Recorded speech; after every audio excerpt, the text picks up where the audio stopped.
Ok, bonjour à tous les amis, aujourd'hui on se retrouve sur une nouvelle vidéo. Aujourd'hui ça va être une vidéo tuto comment connaître son adresse IP et son serveur DNS pour que la connexion soit meilleure.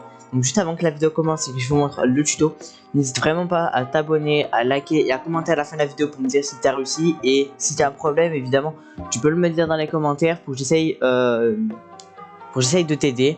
Et puis bref les gars, on va directement commencer. Donc c'est parti. Donc première étape, vous allez cliquer sur Windows, enfin vous allez rester appuyé sur Windows et vous allez faire Windows R comme ceci. Ça va vous ouvrir une page exécutée, une petite page. Donc vous allez marquer CMD comme c'était écrit au début. Voilà, vous allez faire entrer. Voilà, ça va vous ouvrir une petite page comme ça. Donc voilà, ça va faire plusieurs textes marqués une fois que j'aurai écrit la commande. Donc vous allez marquer IP config. Non pas config. Donc voilà, bon moi je vais pas cliquer sur entrée, sinon vous allez voir un peu tous mes tout en fait, vous allez tout voir. Vous allez voir toutes mes mon adresse IP, ma passerelle par défaut, mon adresse IP V4. Vous allez voir ma passerelle par défaut et mon masque de sous-réseau.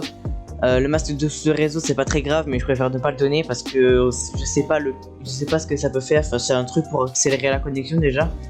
Mais bref, donc après vous allez, ça sera juste écrit à un endroit. Il y aura vraiment adresse IPv4, passerelle par défaut tout en bas. Et à droite, vous aurez plusieurs chiffres. Donc imaginons, je vous donne un exemple. Je sais pas, 168, je sais pas, 200.1.1. Vous voyez, enfin je veux dire 268.200, imaginons, .1.1. Enfin, vous avez compris. Il faut 4 chiffres. Enfin, deux nombres, 2 chiffres normalement. Après, ça dépend ce que vous avez. Moi, normalement, c'est 2 nombres, un chiffre, enfin 2 chiffres, pardon. Donc en tout, ça fait 4 points. Donc une fois que vous avez fait ça, vous allez cliquer sur Windows ici.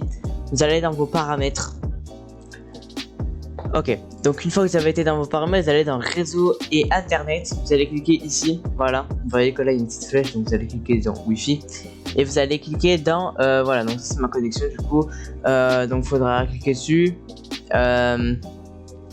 Voilà, faudra juste cliquer dessus, tout ça, vous allez cliquer dessus. Normalement, moi si je clique dessus, vous allez tout voir.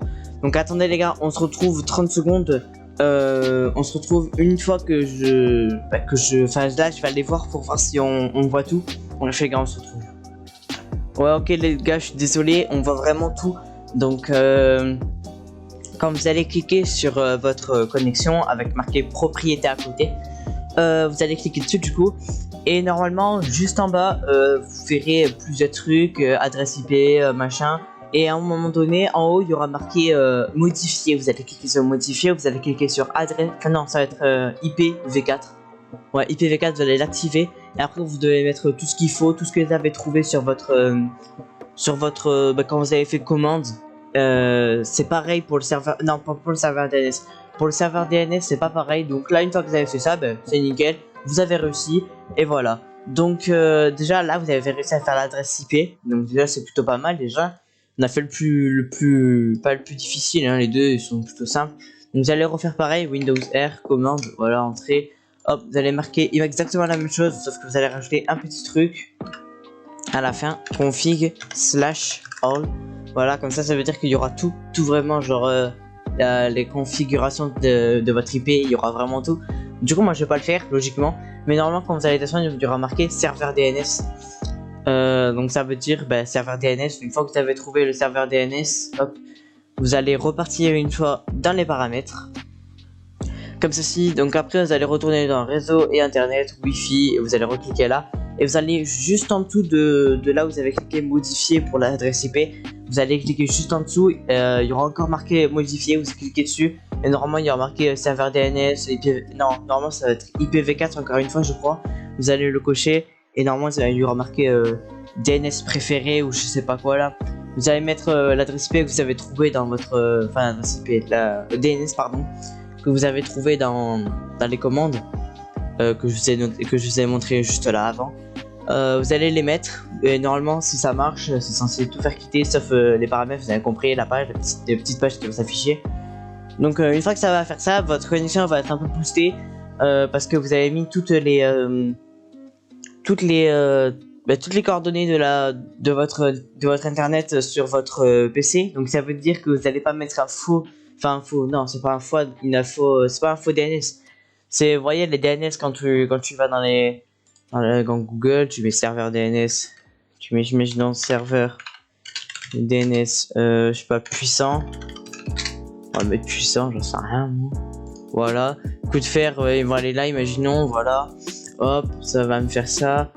Contact machin. Ouais, non, bon, bref. Ça va mettre, imaginons, ça peut mettre ça, regardez, ça peut mettre 1.1.1, enfin 8.8.8. Voilà, après, normalement, pour le serveur DNS secondaire, ça va mettre 8.8.4.4, voilà, comme ceci. Donc ça, vous pouvez le mettre, hein, c'est plutôt quand même rapide. C'est avec quoi je jouais avant. Maintenant, je joue avec le nouveau et je tourne plutôt bien avec mes jeux, y compris Fortnite, Clash Royale. 60 secondes aussi, je buguais un tout petit peu, mais en vrai, très léger. Genre, j'avais quelques frises, mais ça, c'est pas grave. C'est rien du tout en vrai. Et voilà. Donc, j'avais quelques bugs, mais maintenant, j'ai plus trop de bugs en vrai, je trouve. Donc voilà, je vous conseille fortement de faire ce tuto que je vous ai montré.